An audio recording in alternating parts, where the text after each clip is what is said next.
আলহামদুলিল্লাহ এই সদরের বাকিলিনবাদ মসজিদে এতিমখানা মাদ্রাসার উদ্যোগে বাৎসরিক ওয়াজ মাহফিলের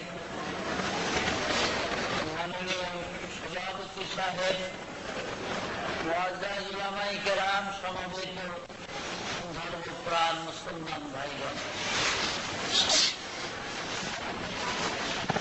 সবাই আল্লাহ পাকের ইচ্ছা রোডের উপরে জায়গা করে সবাই করা হয়েছে।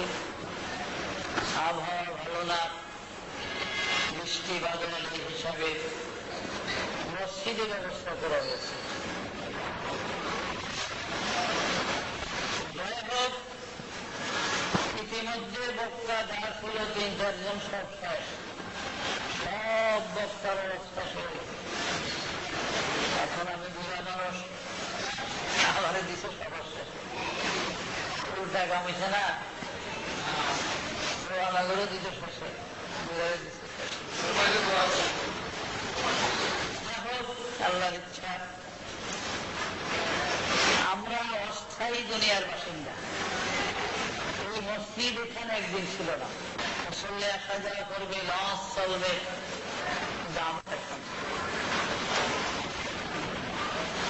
আমরা আজ আছি, আবার কয়েকদিন পরে থাকতাম। জীবনের যে কোন এক সময় মৃত্যু আমাদের কাছে। আমি কোরআন পাকের 22 পারা থেকে ছোট্ট একটু আয়াতে কারিমা তেলাওয়াত করেছি। ছোট্ট আয়াতে কারিমা তেলাওয়াতের উদ্দেশ্য, পিছনে যে বক্তা গেছে কয়েকজন 1 ঘন্টা 1 ঘন্টা 1 ঘন্টা, এর মধ্যে শেষ হয়ে গেছে।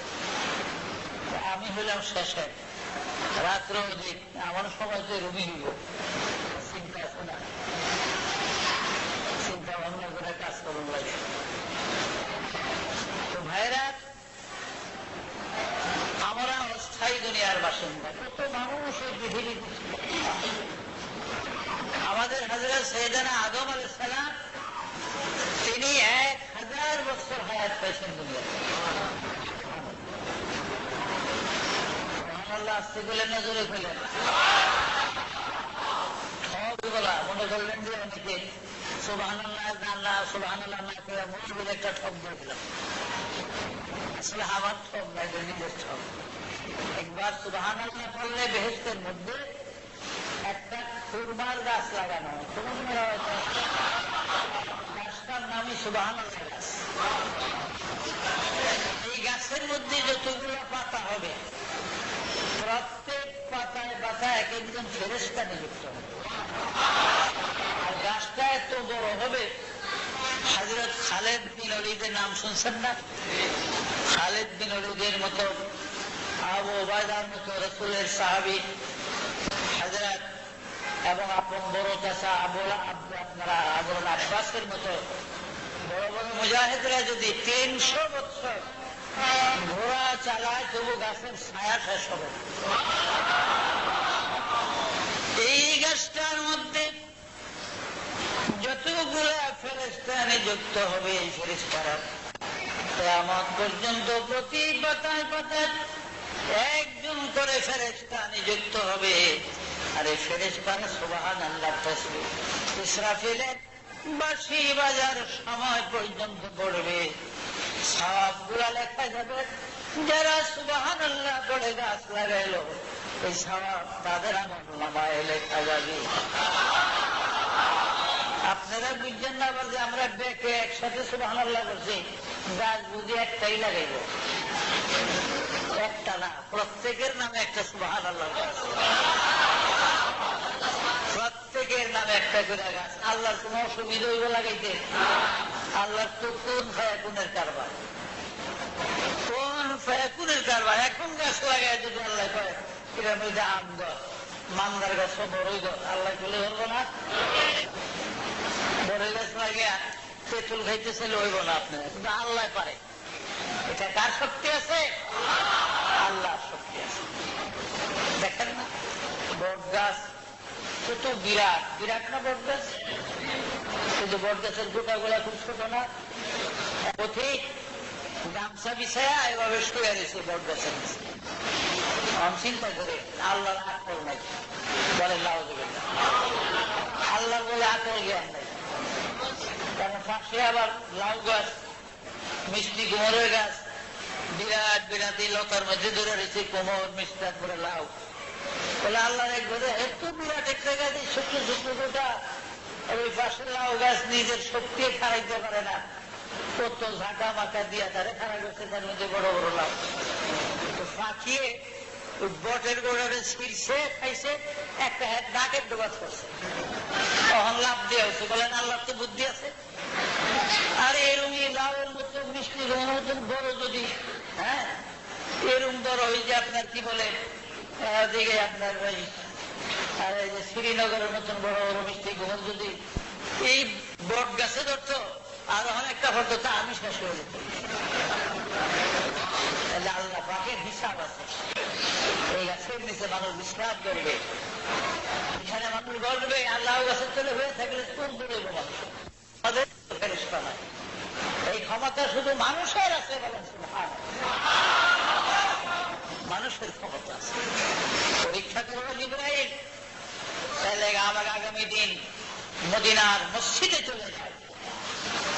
ফজরের জামাত হয়ে গেলে মুসল্লিরা সব বাইর হয়ে চলে গেলে একজন বৃদ্ধ মুসল্লি সাদা দাড়িওয়ালা, উনি দেখবে আস্তে আস্তে মসজিদ থেকে বের হয়ে আসে। ওনার সাথে তুমি আলাপ করতে পারো, তোমার যা খুশি। বলে আচ্ছা ঠিক আছে। সকালবেলা পর দিন জিবরাইল মদিনার মসজিদে চলে গেলেন। ফজরের পরে সব মুসল্লিরা চলে গেলেন। একজন বুড়া মানুষ আস্তে আস্তে আসলেন বাহিরে বারিন্দা আসলেন। জিবরাইল সালাম দিলেন। একজন আগন্তক আরাবিয়ান মানুষের সুরতে জিবরাইল উপস্থিত, তিনি সালাম দিলেন। আবু বকর সালামের জবাব দিলেন। এই বৃদ্ধ লোকটি ছিল কে? হযরত আবু বকর সিদ্দিক রাদিয়াল্লাহু তাআলা। ভাইরা আমার, জিবরাইল একজন ছদ্মবেশী আরাবিয়ানের সুরতে আবু বকরকে জিজ্ঞাসা করে, হুজুর আমি আসছিলাম একটু আপনার কাছে, কি ব্যাপার? আপনি বলতে পারেন এই মুহূর্তে জিবরাইল কোথায় আছে? প্রশ্নকারীকে জিবরাইল নিজে না, আমার জিবরাইলকে বড় প্রয়োজন ছিল, বিশেষ প্রয়োজন ছিল। জিবরাইল কোথায় আছে আপনি বলতে পারেন কিনা? বলে হ্যাঁ অবশ্যই পারবো, তবে আমার 2 রাকাত নামাজ পড়ানো লাগবে। 2 রাকাত নামাজ না পড়ে বলতে পারবো না। বলে আচ্ছা পড়েন। মসজিদে যাইবেন তো না, এখানেই বলবো। খুব ছোট ছোট সূরা দিয়া হযরত আবু বকর সিদ্দিক 2 রাকাত নামাজ পড়লেন। নামাজ শেষ করে আবু বকর দাঁড়িয়ে বলেন, রে পথিক বিদেশি বন্ধু শোনো, আমি সারা পৃথিবীতে কয়েকবার ঘুরলাম, কিন্তু জিবরাইলের সন্ধান পাইলাম না। 7 তবক জমিনের নিচে কয়েকবার ঘুরলাম, জিবরাইল নাই। 7 আকাশ ঘুরলাম, জিবরাইল নাই। আল্লাহর বেহেশতে গোলা কয়েকবার ঘুরলাম, জিবরাইলকে পাইলাম না। শেষ পর্যন্ত নিরুপায় হইয়া আল্লাহর 7টা জাহান্নামের মধ্যে ঢুকে গেলাম জিবরাইলকে খোঁজার জন্য, কিন্তু জাহান্নামের মধ্যে জিবরাইল কোথাও নেই। অগত্যা আল্লাহর আরশ দেখলাম, আরশের মধ্যে জিবরাইল নেই। এবার খপ করে আবু বকর জিবরাইলের হাতের কবজায় ধরে বলে, বন্ধু মনে কিছু নিও না, তুমি ছাড়া জিবরাইল আর কেউ নয়, তুমি ছাড়া আর কেউ জিবরাইল না। বলে সুবহানাল্লাহ। আধ্যাত্মিক শক্তি কিসের গুণে, কিসের বলে? নামাজের বলে। কিসের বলে? নামাজ মানুষকে আধ্যাত্মিক দান করে। ঢাকা মাদ্রাসা আলিয়ায় আমাদের উস্তাদ মুফতি আমিনুল ইহসান রাহমাতুল্লাহ আলাইহি বুখারী উস্তাদ ছিলেন। আমরা কয়েকজন ছাত্র একবার ওনার কাছে গেলাম, তাই তিনি ক্লাস ইসমে আযম और कोई चीज नहीं, दूसरा कोई चीज नहीं, इसमें आजम है। आखिरी रात को जब बंदा बारगाह खुदावंदी में उठकर नमाज पढ़े और मुनाजात करे, आंख से पानी निकाल रहे, वही है इसमें आजम। बोलें सुभान अल्लाह। আল্লাহর বান্দা নিশির জনিতে উঠিয়া যখন ওযু করে তাহাজ্জুদের নামাজ আদায় করে, এই তাহাজ্জুদ পড়ে যখন বান্দারা আল্লাহর দরবারে নামাজ পড়ে কান্দে, চোখের পানি ছেড়ে, আল্লাহর বান্দার নিশির জনি চোখের পানি হলো ইসমে আজম। বলেন সুবহানাল্লাহ।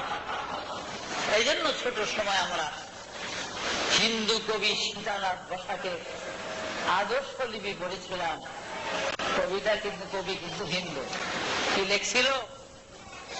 প্রতিবদ ভিড় হয় রজনী যখন,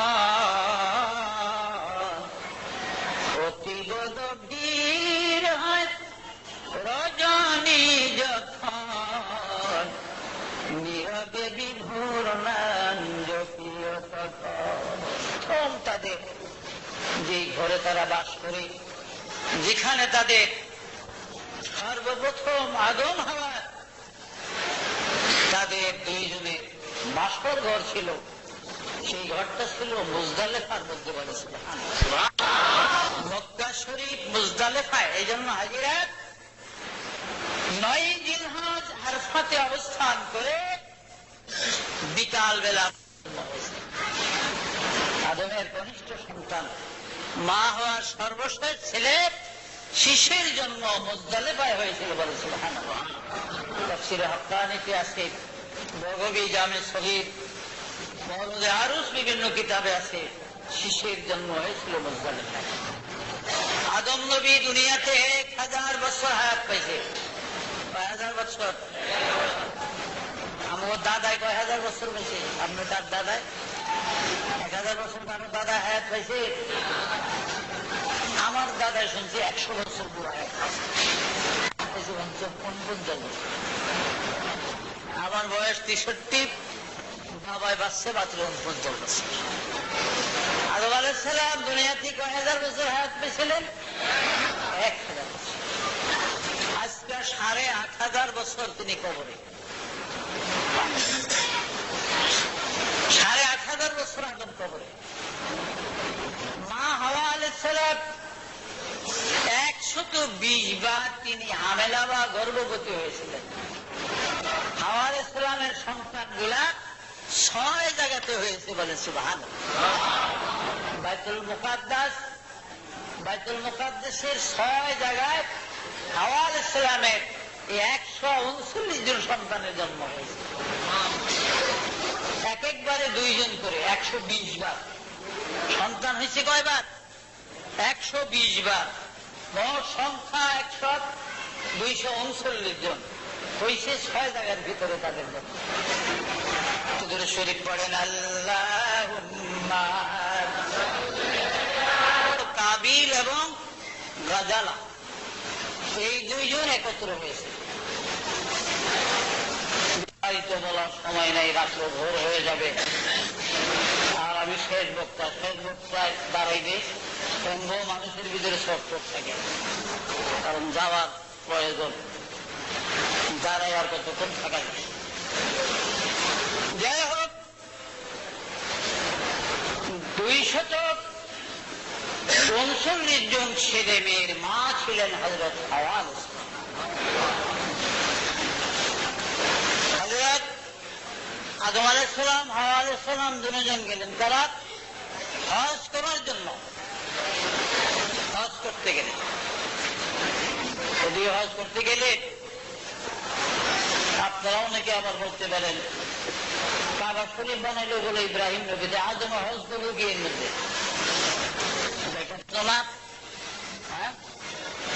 কাবা যদি আদমে বা হযরত ইব্রাহিম নবী বানায় থাকে, আদম আলাইহিস সালাম হজ করলো কোথায়? আসলে কাবা শরীফ ইব্রাহিম আলাইহিস সালাম বানায়। এই কাবা বানাইছে প্রথম ফেরেশতারা। তায়েফের মধ্যে একটা জায়গা আছে ওয়াদি মুহাররম। তায়েফের বিমানবন্দর থেকে 8.5 মাইল দক্ষিণ দিকে গেলে বনু সাদ কবিলা, বিবি হালিমার বাড়ি। হালিমার বাড়ির থেকে 6 মাইলের কিছু বেশি হবে দক্ষিণ পশ্চিম কর্নারে গেলেন। ওয়াদিয়ে মুহাররম করে একটি জায়গা, এই জায়গার মধ্যে আদম নবীকে বানানো হয়েছিল। আদমের বানাইবার 10,000 বছর পূর্বে কাবা ঘর প্রথম ফেরেশতারা তৈরি করে। আদমের বানাইবার 10,000 বছর আগে ফেরেশতারা প্রথম কাবায় কাবা বানায়। নূহ আলাইহিস সালামের তুফানের সময় কাবা নষ্ট হয়ে গেছিল তার বুনিয়াদি টক্কল করে। এরপরে জিবরাইল ফেরেশতাদের বানানো বুনিয়াদ থেকে পথ দেখিয়ে দিছে, জায়গা চিনিয়ে দিছে, এখান থেকে আবার আপনি কাবা নির্মাণ করেন। ইব্রাহিম আলাইহিস সালামের দ্বারা ইসমাইল ইব্রাহিম বাপ বেটা দুইজন লোকে হাজেরা ইব্রাহিম মিকাইল পাথর আইনা দিতেন, সাহায্য করতেন খানায় কাবাতে। যাই হোক, আদম আলাইহিস সালাম মা হাওয়াকে নিয়ে হজে চলে গেলেন, 1 বছর রইল তারা। এদিকে ইবলিস শয়তান সুযোগ পেয়ে গেছে। সুযোগ পাইয়া বুড়া দরবেশের সুরে ধরে কাবিলের কাছে বলে, কাবিল, তোমার মা বাবা কেমন একটা অবিচার করলো তোমার উপর। বলে, কি? তোমার সাথে জন্ম হইল বিবি হয় আপনার আকলিমা। কাবিলের বললো আর কি যে তোমার সাথে বিবি গাজালার জন্ম হইল, আর হাবিলের সাথে হইল আকলিমা। হ্যাঁ, তো আকলিমারে বিবাহ দিলে হাবিলের সাথেই দিবে, আর গাজালারে তোমার সাথে দিবে, কিন্তু উল্টা পাল্টা করে গেল তোমার বাবা। অতি সুন্দরী রূপসী গাজালাকে দিল হাবিলের কাছে বিবাহ, আর গাজালার সে কম সুন্দর মহিলা বিবি আকলিমাকে দিল তোমার কাছে বিবাহ। এই একটা অবিচার তোমার বাবা ভাই করলো। ঠিকই তো করছে, এখন কি করা? বলে, করার কিছু না, আমার কাছে একটা বুদ্ধি আছে। এই যে পাথরটা দেখো না, এই পাথরটা লয়ে যাও। এই পাথরটা নিয়ে ওই যে হাবিল বসে আছে পাহাড়ের কিনারায়, গিয়া তার মাথার উপরে জোরে এভাবে ছাইরা দেবো, বিশাল হয়ে যাইব। বউ দুজন তোমার হয়ে যাইব, আকলিমা হইব, গাজালা হইব। ইবলিস শয়তান এই বুদ্ধি দিয়ে দিল কারে? কাবিলের। ছোট ভাই কাবিল গিয়ার কোনো কথা নাই, ভাই যে মহিলা যাবে এটা জানে না, পাথরটা মারলে যে মরাটা বুঝে না। দিয়ে পাথরটা ছাড়া দিছে, মাথা ফেটে রক্ত বের হয়ে হাবিল জড়ি ধরে মরে গেছে। কিরে কি হইল? এগুলি কি পড়ে? রক্ত যে লাল রক্ত, জানো জানে না। ভাইয়ের শরীরে রক্ত গোড়া কাবিল 2 হাতে কাশিয়ে কাশিয়ে মুখে রক্ত গুলা নিজের মুখে মাখলেন, মাথা গুলা নিজের মাথায় মাখলেন, শরীরে রক্ত নিজের শরীরে মাখলেন। এইভাবে গালের সঙ্গে গাল লাগাইয়া ভাইয়ের মুখের সাথে মুখ লাগাইয়া কাবিল কান্দে, ভাই রে, ওই বুড়া লোকটার কথায় তোমার মাথায় পাথর মারলাম, তুমি কেন এই অবস্থা হইলাম? একটু কথা বলো ভাই, আমি তো কোনো অপরাধ করি না, আমার সাথে কথা বলো। কিন্তু ভাই যে মরে গেছে এটা কাবিল জানে না। কিতাবে লেখে 6 মাস পর্যন্ত কাবিল হাবিলের লাশ বহন করে কাঁধে লইয়া সিরিয়া দামেস্ক বাইতুল মুকাদ্দাসের জমিনের মধ্যে 6 মাস পর্যন্ত ঘুরে, 6 মাস পর্যন্ত ভাইয়ের লাশ কান্দে করে ঘুরে ঘুরছে কাবিল।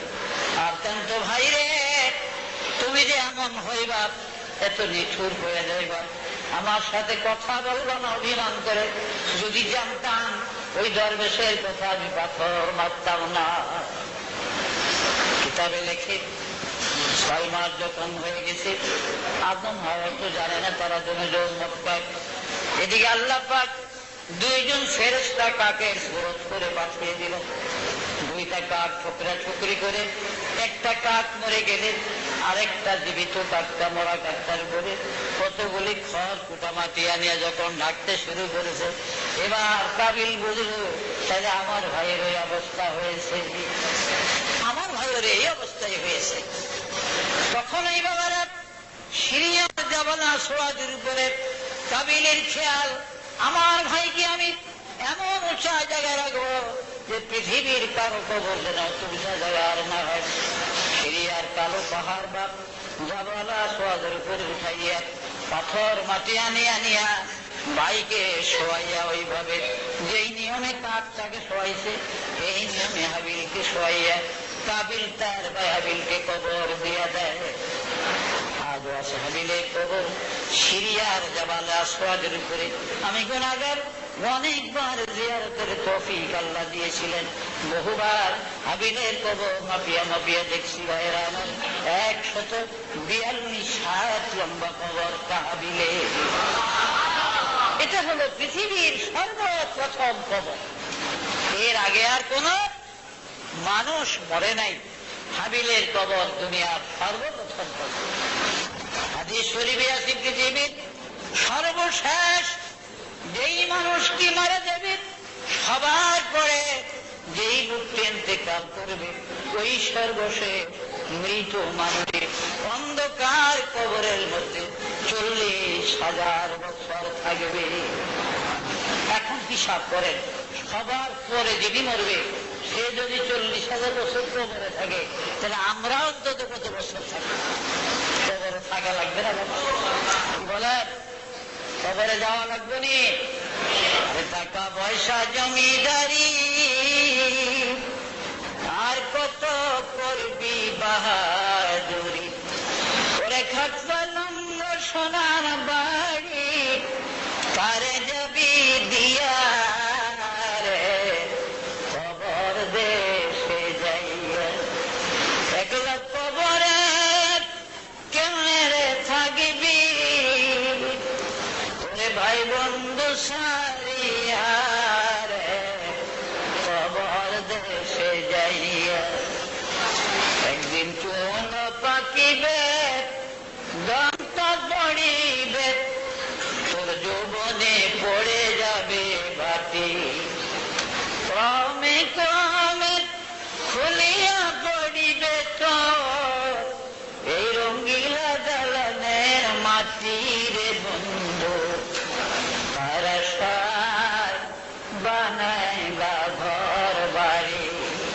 তার জন্য সুন্দর ঘর বাড়ি একদিন মরতে হবে। হ্যাঁ, কন্ট্রাক্টর জহিরুল ইসলাম শাহ বাংলাদেশ, তিনি বাজিতপুরের বাহলপুর জায়গাটার নাম, যেখানে মেডিকেল কলেজ আছে। ঢাকা মেডিকেলের অন্তত 10 গুণ জায়গা, 10 গুণ বেশি জায়গা। ঢাকা মেডিকেল হাসপাতালের চেয়ে 10 গুণ বেশি জায়গা, অনেক বেশি বিল্ডিং ইমারত করে তিনি বাহলপুরের মেডিকেল কলেজ হাসপাতাল কন্ট্রাক্টর জহিরুল শাহ। আজকে কোথায় বাবা এই রং দলত জমিদারি জায়গা জমি?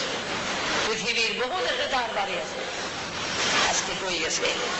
এমন একটা বাড়িতে রয়েছে যে বাড়িতে দাদাই গেছে, যেমন বাড়িতে চাষায় মায়, ওই সব সেই মাটির বাড়ি। এই বাড়িতে একদিন আমার আপনারও দেখতে হবে না? হ্যাঁ, এই জওয়ানি কি জীবন ভরে থাকবো? এই জওয়ানি জীবন ভর থাকবে। কালের তরঙ্গ বলে যে রত্ন ভাসিয়া গেলে ফিরিয়া আসে না। হায় রে জীবন তোরে এক স্রোত প্রবাহিনী উজান বহে না। এই জওয়ানি থাকবে না, একদিন চলে যাবে। 70-80 বছরের গোড়ায় যদি 16 বছরের একটা যুবতীর কাছে একটা প্রেম পত্র লেখে, এই চিঠির উত্তর কয় বছর পরে আইব? কেউ জীবনে আইব? 16 বছর একটা মেয়ের কাছে যদি 70 বছরের গোড়ায় চিঠি লেখে দিতে, বয়স লিখে যায় আমার বয়স 70, বা একটি 70 বছর 80 বছর বয়সটা লিখে দিল গোড়ায়। 16 বছরের যুবতী বুড়ার যত ধ্বংস মধ্যে যাও, চিঠির কোন উত্তর আইব জীবনে? কোনো উত্তরটা আইবই না, বরং বইরার নামে বিচার আইতে পারে। 5 বছর যারা বিচার লাইতে পারে, ও বইরা তোর কি মাথা খারাপ? ভাইরা আমার, এই জন্য শেখ বলেন দার জওয়ানি তওবা করদান শিবরে পয়গম্বরে, দার জওয়ানি তওবা کردم شیوه پیغمبری وقت پیری گرگ ظالم می شود پرهیزگار রে মানুষ তুমি জওয়ান কাল থাকতে তোমার চুল দাড়ি কালো থাকতে জওয়ানি থাকতে তুমি নামাজ পড়ো জওয়ানি থাকতে রোজা রাখো জওয়ানি থাকতে তুমি আল্লাহর ইবাদত করো কারণ ওয়াক্তে পীরি গুরগে জালেন মিশাওয়াত পরহেজগার মানুষ বুড়া হয়ে গেলে তখন তার হুঁশ জ্ঞান আর থাকে না বুড়া হয়ে গেলে আমি তো রাস্তাতে লোকটা প্রায় 8-10 বছর এখন ডাক্তার হয় ডায়াবেটিস রোগী মাঝে মাঝে এমন হয় না যেন পা ভেঙে পড়ে যায় তখন এই লোকের দিকে হাত ধরে আমার ধরে অথচ আমি 29 বছর কোন লোক ছাড়া সফর করছি জওয়ান একদিন তো সবার দিকে চলে যাবে এই জন্য শেখ সাদি বলেন তোমরা জওয়ান কালে আল্লাহর ইবাদত করো কেননা 20 বছর বয়সে 30 বছর বয়সের একটা যুবক একটা সিজদা যদি করে 100 বছরের বুড়ার 1000 সিজদার চেয়েও ওই যুবকের একটা সিজদার মূল্য অনেক বেশি জওয়ানকালের একটা সিজদা 100 বছরের বুড়ার 1000 সিজদার চেয়েও বেশি মূল্যবান জওয়ানকালে ইবাদতকে আল্লাহ এত ভালোবাসেন 7 ব্যক্তি আল্লাহর আরশের ছায়ায় কিয়ামতের দিন জায়গা পাবে তার মধ্যে একটা দল হলো নওজোয়ান জওয়ান ব্যক্তি যারা নওজোয়ান যৌবনকালে যারা ইবাদত করেছে তারা আল্লাহর আরশের তো মাশাআল্লাহ পানি ভাত খেয়েও বিচার উল্টায় যায় রসগোল্লা মিষ্টি খাইয়া তো বিচার উল্টায় পানি ভাত খেয়েও করলে এলাকায় বেসার বলতে হ্যাঁ মাছ বড়াইছে গরিব যেহেতু বিচার তোমার দোষটা আমরা তো ভাই দুগা পানি পাচ্ছেন তো দেখ পাচ্ছেন মাটিয়ে এই দুগা পানি ভাত খাইও বিচারে যাও নিয়ে যায় কিন্তু ওই বিচারক ইমামুল আদল যাকে বলা হয় যিনি ন্যায় বিচারক তিনি আল্লাহর আরশের ছায়া জায়গা পাবে যেদিন ইয়াউমা লা ইয়াযিল্লু ইল্লা যিল্লুল আরশ আল্লাহর আরশের ছায়া ছাড়া কোনো ছায়া থাকবে না সেদিন 7 কিসিমের মানুষ আল্লাহর আরশের ছায়া জায়গা পাবে তার মধ্যে প্রথম লোকটা হলো ইমামুল আদল ন্যায় বিচারক আর শেষ ব্যক্তি হলো ওই যুবক যেই যুবক জওয়ান কালে আল্লাহর ইবাদত করে বলে সুবহানাল্লাহ জওয়ান নওজোয়ান ভাইরা নামাজ পড়বেন দুনিয়ার যেখানে থাকেন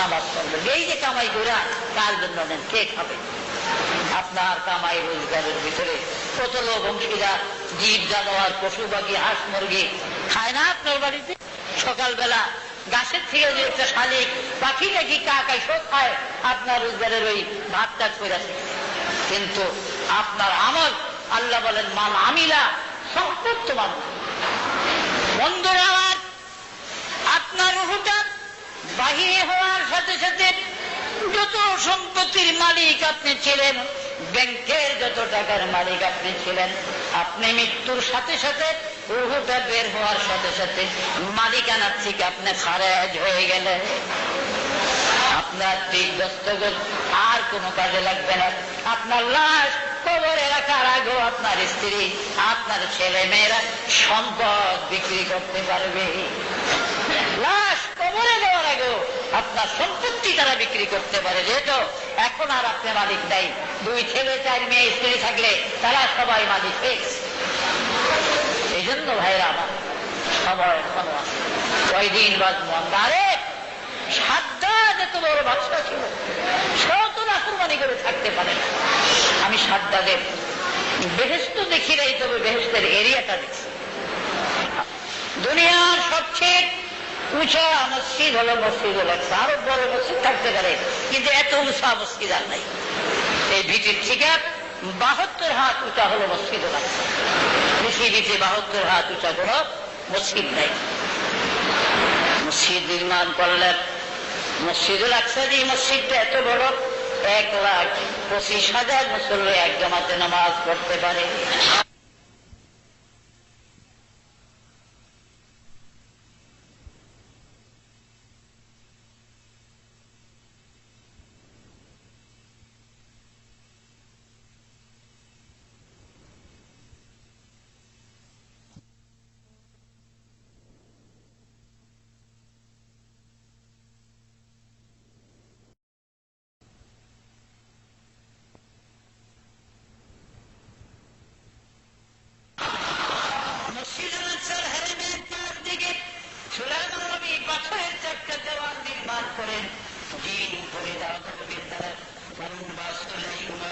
দাদে মুলকে সরওয়ারি বাজলাইমত দাদে মুলকে সরওয়ারি শুধুমতি ফাতিমার দরফরি শুধুমতি ফাতিমার দরফরি আল্লাহ পাক সুলাইমান নবীকে মুজিজা স্বরূপ একটা আংটি দান করেছিলেন। এই আংটির দ্বারা সুলাইমান নবী বাতুল মুকদ্দাস মসজিদ আকসা এবং হেরেমের চারটা পাথরের চারটা গড়া নির্মাণ করে জিন পরিদের করা। তিনি যখন আংটি হাতে ব্যবহার করতেন তখন লক্ষ লক্ষ জিন পরি তার সামনে হাজির হয়ে তার বলতে বলে হুকুম করেন কি কাজ করবো আমরা তো কত আংটি ব্যবহার করি কিছু বাধ্য হয়। আমি ইংরেজি 1962 সালে বাগদাদ থেকে একটা জজরত পাথরের আংটি করে যেমন নিজা ফেরাউন নিজা ফেরাউন মেরা দর্শে বস্তি সারবায়ে কাঠা। আল্লাহ পাক মুসা নবীকে মুজিজার একটা লাঠি দান করেছিলেন। এই লাঠির মধ্যে মুনাজমত বরকত ছিল। 29 বছর বয়সে মুসা আলাইহিস সালাম যখন শুআইব আলাইহিস সালামের বাড়ির থেকে মাজার থেকে এই লাঠি নিয়ে নদী পার হয়ে ফেরাউনের বাড়িতে গেলেন কালেমার দাওয়াত করার জন্য। ইয়া বলে ফেরাউন আমি মুসা আসছি, তুমি বলো লা ইলাহা ইল্লাল্লাহ মুসা কালিম কালেমা পড়ো আমি আল্লাহর নবী।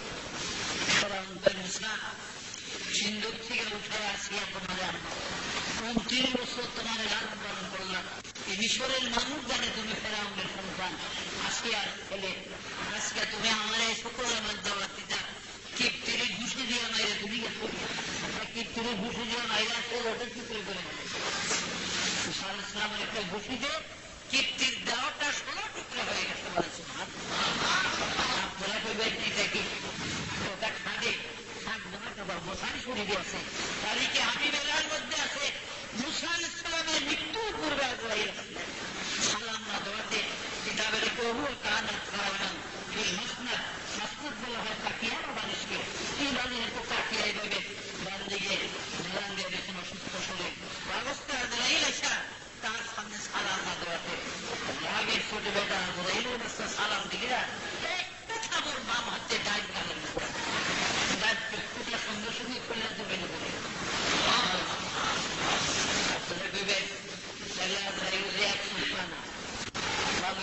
আমার গান কবদের শুনাইলে চুপচাপ গান দিকে বলে থাকবো আর দেখতো না। আজরাইল কানা হয় না, সঙ্গে সঙ্গে আল্লাহ পাক করে চক্ষু দান করে দিতে পারেছে। কেন আল্লাহর কোন ভয় কমের পারে না, কোন ভাব পায় কোন বাঁচবে। মুসা আলাইহিস সালাম ফেরাউনের কলেমার দাওয়াত যখন দিলেন ফেরাউন তো রাগে আগুন আমার জাদুঘর গুলি বোনা 80,000 জাদুঘর ছিল ফেরাউনের ডাক জাদুঘর। তার যে যত প্রকারের জাদু জানে বানাইয়া একত্রে যেন সবগুলা জাদু মুসার করে ছেড়ে দেয়। 80,000 জাদুঘর, কারো জাদুর সাপ, কারো জাদুর বাঘ, কারো ভালো, কারো সিংহ, কারো বিভিন্ন রকমের আগুনের গোল্লা, এমনি ভাবে কারো জাদু ছুরি জাদু জাদু 80,000 জাদু একসাথে মুসা নবীর দিকে আসতেছে। 29 বছরের যুবক মুসা নবী ঘাবড়িয়ে গেলেন। আল্লাহকে দেখলেন, আল্লাহ তুমি বুঝি মারবার জন্য আমাকে মিশরের ময়দানে এনেছো? আল্লাহ বলে মুসা ভয় নাই, আমি তো আসি, কোনো ভয় নাই তোমার। মুসা বিসমিল্লাহ বলে তোমার ঠিকানা ফেরাউনের সিংহাসনের সামনে জমিনে শোয়াইয়া রাখো, বাকি কাবার সব আমার হাতে। বিসমিল্লাহ বলে ঠিকানা ফেরাউনের সিংহাসনের সামনে সোজাসুজি ভাবে শোয়াইয়া রাখলেন। এই লাঠিটা বিরাট একটা আজদাহা সাপ হইয়া যায়। কেমন বিরাট? সাবিতে দেখে 22 মাইল লম্বা একটা সাপ হয়ে লম্বা সাপ হল 22 মাইল। আপনারা ডরাইতেন দেখলে 22 মাইল লম্বা সাপ দেখলে ডরাইতেন না? 22 মাইল লম্বা সাপ, সাপের নিচের ঠোঁট জমিনে, উপরে ঠোঁট 80 হাত উপরে। ফেরাউনের রাজ সিংহাসনটা 80 হাত উপরে।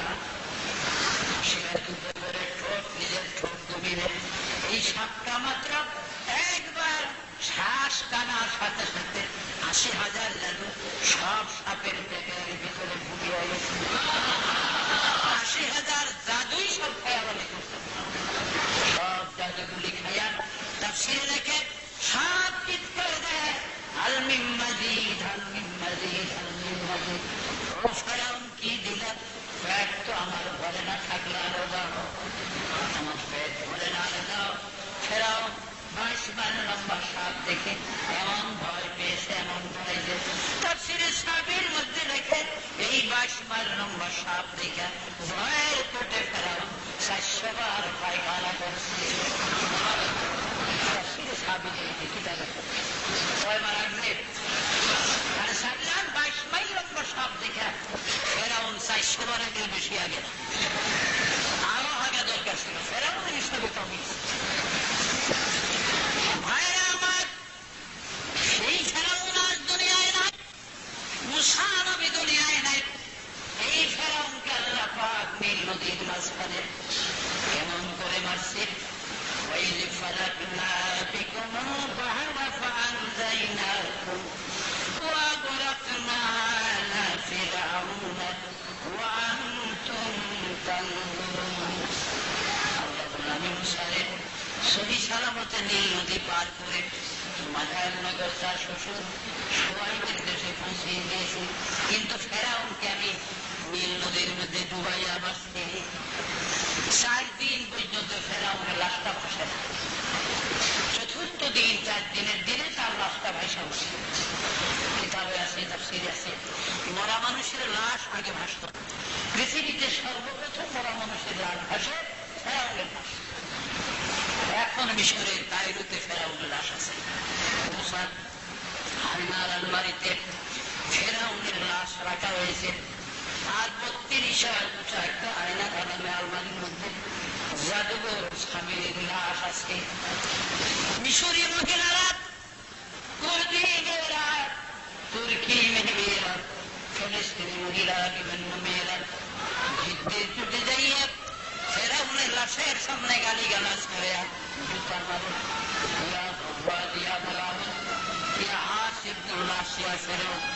এই গালিগালাজ করে করে পায়ের সঙ্গে জুতা গুলা খুলে খুলে মারে। 15 হাত দূরের থেকে মারে, 15 হাত দূরে দেওয়া। কিন্তু আয়না আলমারির সঙ্গে বাবা জালি লাগানো আছে, জুতাগুলার জালি লেগে লেগে নিচে করে ভিতরে লাগানো।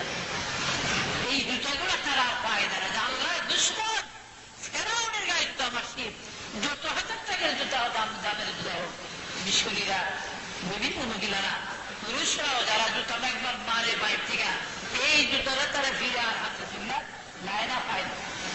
এগুলি আবার একটা কালার আছে। আমরা সোনার বাংলার কিছু মানুষ আছে ওই দেশে, এরা আমাদের ইরান, আফগানিস্তান, বিভিন্ন গরিব দেশ সাইডে বেচা কিনা করে। আর দেশ 20,000-50,000 টাকা বাজার চিঠি লেখে, ভালো চাকরি বেশি বাবা দোয়া করে, ভালো চাকরি দেখলাম। ভাইরা আমার, ফেরাউনের লাশের দিকে মানুষ কি করে জুতা। আর ফেরাউনেরই প্রতিদ্বন্দ্বী ছিলেন হযরত মূসা আলাইহিস সালাম। বাইতুল মুকাদ্দাস থেকে ভাইরা আমার 84 মাইল দক্ষিণ দিকে গেলে একটি ডিস্ট্রিক্ট শহর, ইংরেজিতে শহর থেকে একজন বলা হয়, আরবিতে আল সালিম বা বাইতে সালিমুর রহমান, তৌরাতের ভাষায় শহর থেকে জাবরুন বলা হয়। এই জাবরুনের মধ্যে নবী ইব্রাহিম আলাইহিস সালামের মাজার, ইব্রাহিম নবীর পবিত্র মাজার শরীফ থেকে 4 মাইল পশ্চিম দিকে গেলে এখানে বাইতুল জালালাত হযরত খিজির আলাইহিস সালামের বাড়ি আছে। খিজিরের বাড়ির থেকে বন্ধুরা আমার প্রায় 13-14 মাইল দক্ষিণ পশ্চিম কর্নারে গেলে এইখানে রিহা নামে একটা শহর আছে, ইংরেজিতে জেরিকো সিটি বলে। এইখানে হযরত মূসা নবীর মাজার শহর। এইখানে 12 জন পয়গম্বরের কবর আছে। মূসা আলাইহিস সালামের কবরটা মাত্র 24 হাত লম্বা। জিরে হাফিজ নামে একজন নবীর কবর আছে, এই কবরটা 27 হাত লম্বা। সময়ের নামে একজন নবীর কবর আছে, তার কবরটা 108 হাত লম্বা। হযরত নবী শামাউন আলাইহিস সালামের কবর 128 হাত লম্বা কবর। 7টা কবরের গায়ে নাম লেখা আছে, 5টা কবরের গায়ে নাম নাই।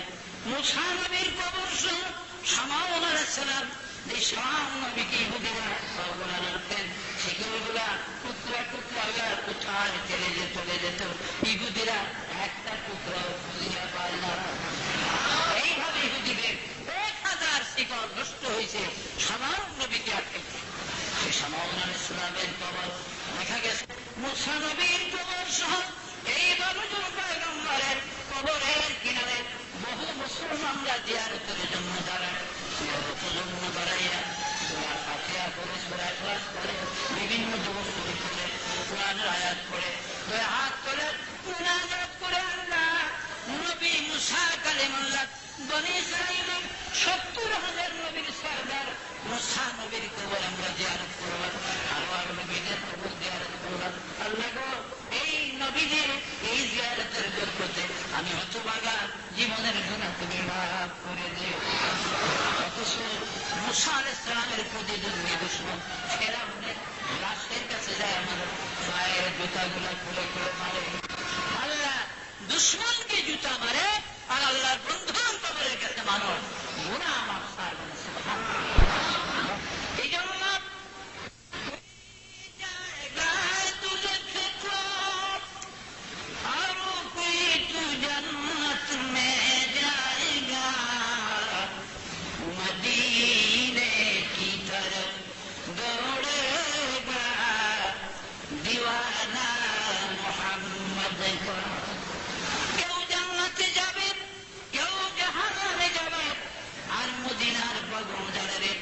নবী কামলিওয়ালার পাগল যারা, তারা কেবল মদিনার দিকে দৌড়াবে। তারা কোথায় যাবে? মদিনার দিকে যাবে। বন্ধুরা আমার, হযরত সুলাইমান আলাইহিস সালাম বাইতুল মুকাদ্দাসের শহরের চারদিকের এখানে 4টা দেওয়াল নির্মাণ করেছে, একটা দেওয়াল 5 মাইল করে, অনেক উঁচা উঁচা দেওয়ালগুলো। পশ্চিম দিকে দেওয়ালটাই বেশি উঁচা, এটাকে জিদারুল ফিলিস্তিন বলা হয়। এই দেওয়ালটা 170 হাত উঁচা জমিন। এই দেওয়ালের কিনারে সুলাইমান নবীর পিতা দাউদ নবীর, আমি গুনাহগার অনেকবার দাউদ নবীর কবর জিয়ারতের সুযোগ হয়েছিল। নিজের হাতে বহুবার মাপিয়া দেখেছি, 32 হাত লম্বা কবর দাউদ নবীর। এই দাউদ আলাইহিস সালামের মাজারের একজন খাদেম ছিলেন ইব্রাহিম মিসরা হামদান নামে, বাড়ি ছিল তার আদনে। আদন হল আরবি নাম, ইংরেজিতে হল এডেন, লোহিত সাগরের পশ্চিমটা। আদনে তার বাড়ি। এই লোকটা আমার খুব মহব্বত করত, নিঃসন্তান ছিল। আমি বিদেশি পাকিস্তানি লোক ছাত্র হিসেবে খুব আনন্দ। 1966 ইংরেজিতে আমাকে একদিন বলে, রাসূলুল্লাহ হাল তুরিদু তাযহাবু মাই ফি বিলাদিনাল আদন, তুই কি আমাদের আদন দেশে যাবি আমার সাথে? আমি বললাম যে লিমা ইয়া সাইয়্যিদি, কেন যাবো? হাল ফি ফিল বিলাদিকুম রাউদাতুল আম্বিয়া রাউদাতুস সাহাবা আলাইহিমুস সালাতু ওয়াসসালাম, আপনাদের আদনের মধ্যে কি কোনো নবী সাহাবাদের কবর আছে নাকি? না, ওয়াল্লাহি মা ফি রাউদাতিল আম্বিয়া ওয়ালা সাহাবা ফি বিলাদিনা ওয়ালাকিন ফি বিলাদিনা ফি জান্নাতি শাদ্দাদ, কিন্তু শাদ্দাদের বেহেশত আমাদের দেশে আছে। দেখবি, আমার আগ্রহ হলো হেলিকপ্টার 66 জনের সাথে আদম গেলাম। ভাইয়েরা আমার, আদমের বিমানবন্দর থেকে 16 মাইল দক্ষিণ পশ্চিম দিকে গেলে বাজেবা শহরের সীমানা, এখান থেকে আরম্ভ করে 8 মাইল প্রস্থ পরিবর্তন 32 বর্গ মাইল বিশাল এলাকা দিয়ে শাদ্দাদ বেহেশত বানাইছে। এক একটা দেওয়াল 8 মাইল করে লম্বা, আর প্রত্যেকটা দেওয়াল 3000 কামরা বিশিষ্ট শাদ্দাদের বেহেশত। শহর গ্রাম বিভিন্ন এলাকা বস্তির থেকে যুবতী মেয়েদেরকে মায়ের বুক খালি করে শাদ্দাদের সৈন্যরা জোর করে আনিয়া শাদ্দাদের বেহেশতের হুর বানায়। এইভাবে 12,000 কামরা শাদ্দাদের, 12,000 মেয়েদেরকে শাদ্দাদের বেহেশতের হুর বানায়।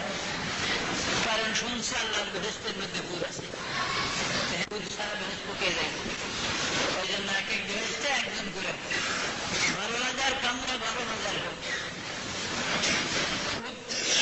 রাস্তাঘাট বেহেশত সাজাইতে লাগলো হুজুর এসে খবর দিলেন, হুজুর, হুজুরের নাম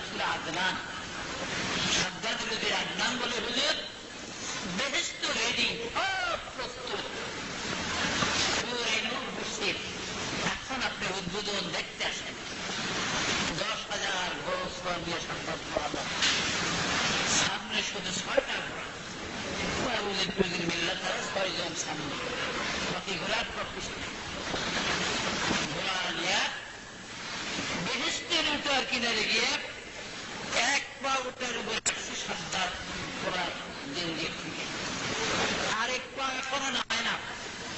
এই সময় শিরা খারাপ ময়দা কাপড় পরিহিত একটা লোক সাদ্দাতের ঘোড়ার সিনার সঙ্গে সিনা লাগাইয়া বুকের সঙ্গে বুক লাগিয়ে রুটা দাঁড়াইছে, দাঁড়িয়ে ঝাঁকি দিছে। সাদ্দাত কাইফা কাপড়ের লগে সাদ্দাত চাইছে তার দিকে, এই তুমি কে? লোকটা বলে হাল আতারি কোনি মান আনা ইয়া সাদ্দাত, এই সাদ্দাত চিনুনি আমারে, আমি কে? তোরে চিনবো কি? গেছো এখান থেকে? আমার আজকে উদ্বোধনী দিলে তুই এসে কুযাত্রা লাগাইলি, শিরাময় লাগাবো। লোকটা নির্ভীক করে না। আবার সাদ্দাতের ঘোড়াদের সিনার সঙ্গে সিনা লাগায় এবার জোরে একটা ধাক্কা দিলাম। সাদ্দাত কয়েকবার কাঁপছে। লোকটা জিজ্ঞাসা করে সাদ্দাত ভালো করে দেখুন চিনো কিনা আমাকে। কেন জানি ভয় ভয় লাগে, বলে না ভাই চিনলাম না, কে তুমি? সাদ্দাত ভালো করে চক্ষুগুলি খুলে দেখুন লিখে, আমি মালাকুল মউত আজরাইল, এই মুহূর্তে তোমার জান কবজ করার জন্য এসেছি। আমার আল্লাহর হুকুম হয়েছে এই জান্নাত তোমার দেখতে দেওয়া হবে না। সাদ্দাত চোখের পানি ছেড়ে দিল, কারণ আজরাইলের আসল রূপ ধরে দাঁড়িয়ে গেছে। আজরাইলের আসল রূপ ধরে দাঁড়িয়েছে। সাদ্দাত খালি কাঁপতে আছে, কম্পিত ভাবে বলে আজরাইলে, তোমার আল্লাহকে বাবা আমি বড় আশা করে আল্লাহর সঙ্গে চ্যালেঞ্জ করে জান্নাত তৈরি করেছি। 1 লক্ষ রাজমিস্ত্রিরা 24 ঘন্টা কাজ করে 12,000 কামরা বানাইছি, 12,000 যুবতী মেয়েদেরকে এনে আমি মেয়েদের হুর বানাইছি। বড় নকশা নেগার কত রকমের কিছু নকশা করা হয়েছে। আমি শুধু দরজায় দাঁড়ায় দ্বিতীয় বয়টা নামিয়ে ডান দিকে এক নজর মাথা ঢুকায় দেখবো, বাম দিকে এক নজর দেখবো, এই ছাড়া আর বেশি সুযোগ আমি চাই না। বলে আল্লাহ গো, এই বেচারা সাদ্দাত তার জান্নাতটা এক নজর দেখতে চায়, তুমি কি তার একটু সুযোগ দিবা? সে সুযোগ চান। আল্লাহ পাক বলেন আজরাইল, তোমার কি সাদ্দাতের জন্য মায়া লাগে নাকি? বলে না মাহবুব, মায়া তো আমার লাগে না, মায়া মমতা আমার নাই, তাইলে কোটি কোটি মানুষের জান কবজ কেমন করে আমি করতাম। মায়া মমতা তুমি দাও নাই, কিন্তু জানি না এই সাদ্দাতের এই মুখটা যেন কোথাও তোমার একবার দেখছিলাম আমি, আজ আমি এই মুখটা দেখে আমার কেন জানি মায়া লাগে, যদি একটু সুযোগ পারো দিতেন।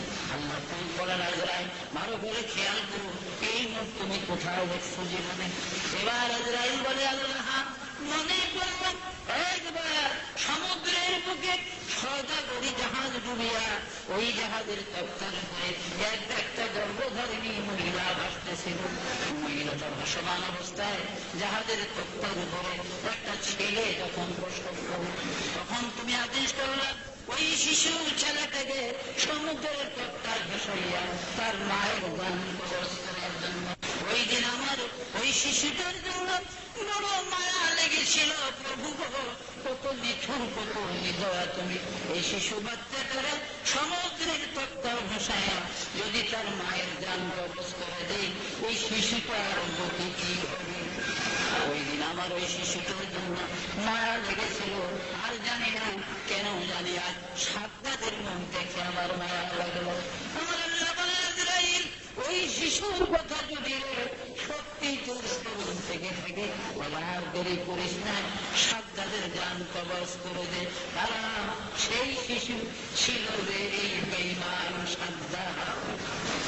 আমি তক্তা ভাসিয়ে ভাসিয়ে আমার কুদরতে আদমের জঙ্গলের কিনারে আমি এনে দিলে একটা বাঘিনী বাচ্চা মরে গেছে, বাচ্চা নাই, বুক ভরে দুধ, বাচ্চা খালি ছটফট করে দুধ বাকি চলবে। অর্থাৎ নদীর কুলে এসে শিশু সাদ্দাদের দেখিয়া বাঘটা যত কাছে আসে আমি তত নিকটে এনে দিই। শিশু সাদ্দাদের মুখে বাঘ দুধ উঠে। সাদ্দাত মায়ের মুখে যেমন শিশুরা দুধ পান করে এমনি ভাবে বাঘের দুধ খাইতে আরম্ভ করে। বাঘ মায়া লাগাবার আমি বাঘের অন্তরে মানুষের মায়া মমতা দান করেছি। এই বাঘ সাদ্দাতকে জঙ্গলে নিয়ে যায়।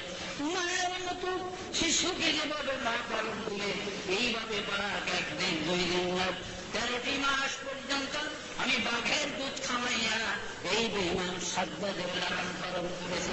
আজ আমার সঙ্গে নাফরমানি করে নিতে পারছে না, জান্নাত বানাইছে আজরাইল। ওই জান্নাত আমি তারে দেখতে দিব না। আর দেরি করিস না, তাড়াতাড়ি তার জান খরচ করে দে, যেহেতু এই জান্নাত আমি তারে দেখতে দিব না। এবার আজরাইল আমাকে দিয়ে বলেন, ও বেঈমান সাদ্দাত রে, এইবার তোর পরিচয় দিয়ে শুরু বেঈমান, আর দেরি হবে না, রেডি হইয়া যা রে বেঈমান, এখনই তোর জান কবজ হয়ে যাবে। আজরাইল আলাইহিস সালাম রূহটা কবজ করে নিয়ে যায়।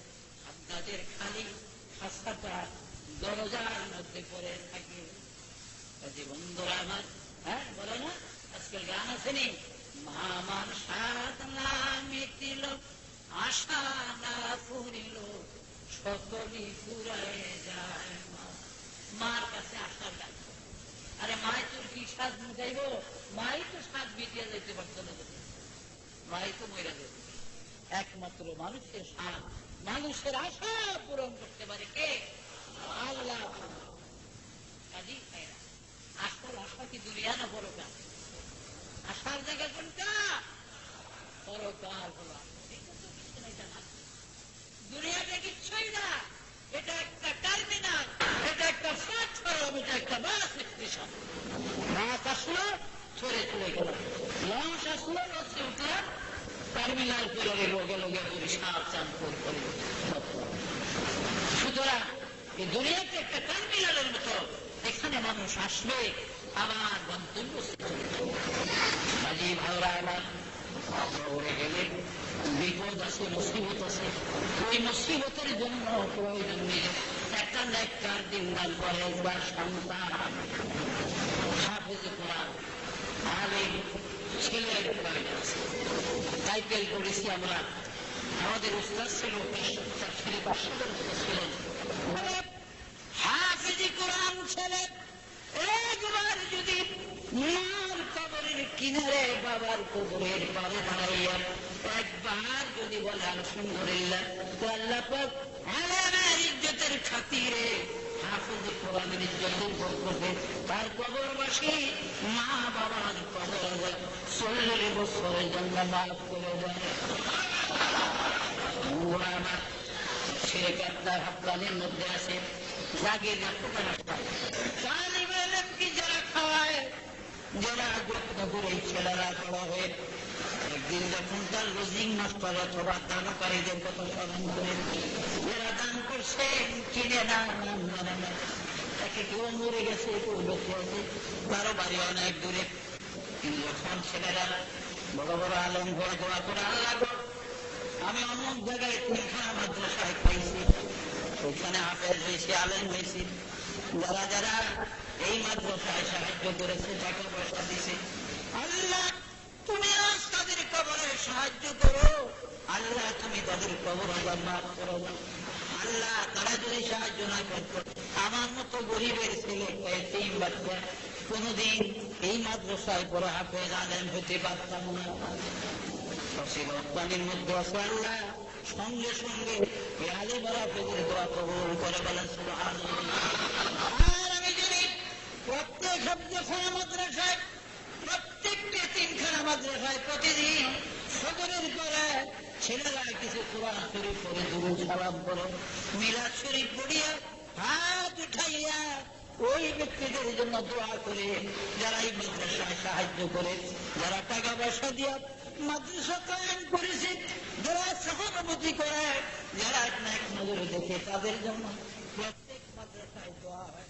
আমি মনে করি এই মনসুরের জামানায় জুনায়েদ যদি একটা সন্তান ছিল, বলে মা মরে গেছে, বাবা মরে গেছে, চেহারা শক্ত, রাস্তার কিনার থেকে খলিফা মনসুর তাকে ধরিয়া রাস্তার পাশে দাঁড়িয়ে রেখে তিন ছেলে কাঁদে। বাগদাদি মা বাপ নাই, তো খলিফা মনসুর বলে চল আমার সাথে, চেহারা সুন্দর দেখা। খলিফা মনসুর বাড়িতে আলিয়া রাত পুত্রের মতো পোশাক পরিচ্ছদ করাইয়া তাকে এলেন দান করলেন। এলেনের সাথে সাথে ভাইরা আমার জুনায়েদ বাগদাদি বিরাট একজন বড় ভালোয়ান হয়ে গেলেন, কুস্তিগীর হিসাবে হয়ে গেলেন। লেখাপড়ার ফাঁকে ফাঁকে কুস্তি করে, বক্সিং খেলে কুস্তি করে মশহুর হয়ে গেছে তৎকালীন সারা আরব। একদিন খলিফা মনসুর নিজে কুস্তির একটা প্রতিযোগিতার ময়দান বানাই। দেখা যায় এই লোকটা আস্তে আস্তে এক দীর্ঘদম করে খলিফা মনসুরের সামনে আসলেন। আয়সা বলে, খলিফা বাগদাদ, যদি আপনি হুকুম দেন আমি আপনার এই জুনায়েদের সঙ্গে কুস্তি করব। কারণ কোন পালোয়ান আসলো না, ময়দানটা খালি যাবে, এটা আপনার একটা সম্মান হবে না, একটা অসম্মানী হবে, আপনার বদনাম হবে। বরং আমি যদি কুস্তিতে পরাজিত আর মরিব যাই, তবুও তো একটা বিদেশে একটা প্রসার হবে, জুনায়েদের সঙ্গে একটা কুস্তিগির মারা গেছে। কুস্তিগিরতে কি বাংলা না পাতলাই দেখবে কিছু চিন্তা করতে না, একটা কুস্তিগিরই মনে করবে আমার। আচ্ছা বলে, মেয়া খলিফা মনসুর, তোমার শরীরের যে অবস্থা, আমার জুনায়েদে আঙ্গুল দিয়া গুতা দিলে তুমি কোথাও ফলো ঠেয়ালে করো, আল্লাহ বলে, হুজুর আমি ফরি আর মরি গুলো কোথা নেই, আপনি বংশ রাখুন আমার থেকে, আমি লিখে দেই, আমি মারা গেলে কেউ আপনার কাছে দাবি করবে না, কোন মামলা মকদ্দমা করবে না। বাড়ি কই তোমার? আমার বাড়ি হলো মদিনা। আমি মদিনার থেকে শুনছি আপনার এখানে কুস্তির প্রতিযোগিতা জুনায়েদের সঙ্গে। আমি কয়েকদিন হাতিয়া বড় কষ্ট করে মদিনার থেকে বাগদাদ এসেছি। বলে, এখানে একটা সই করো। এগের মদিনাবাসী যারা দাঁড়াইছে, জুনায়েদ খালি হাসে হেরে দেখে জুনায়েদ বাগদাদের নিকটে গিয়া হাতটা পানিয়া ধরলেন জুনায়েদের, আর কানের কাছে মুখ লাগাই মদিনাবাসী, জুনায়েদ, জুনায়েদ, আমি মদিনার মানুষ, জুনায়েদ, আমি আওলাদে রাসূল, আমি নবীর বংশের একটা ছেলে, মদিনার থেকে এসেছি। কয়েকটা ছেলে লেখাপড়া করাইতে পারি না পয়সার অভাবে, আমার কয়েকটা মেয়ে বিবাহের উপযুক্ত, কিন্তু টাকার জন্য বিবাহ দিতে পারি না, বড় গরিব আমি। আমি জানি এই কুস্তিতে আমি পরাজিত হব, তোমার সঙ্গে আমি পারবো না, আমি বহু জানি, কিন্তু তুমিও যদি জুনায়েদ আমাকে আওলাদে রাসূল মনে করে, নবীর দেশের একটা ছেলে মনে করে জুনায়েদ, আমার ছেলেগুলো লেখাপড়া শিখাইতে পারি না, পয়সার কাঙ্গাল আমি, আমার উপযুক্ত মেয়েগুলা বিবাহ দিতে পারি না। ইচ্ছা করে যদি তুমি পরাজয় বরণ করে আমাকে জয়ের সুযোগ দিতে, তাইলে আমি চিরজীবন মদিনার নবী রওজা ধরিয়া তোমার জন্য দোয়া করতাম রে জুনায়েদ। এই কথা বলার সাথে সাথে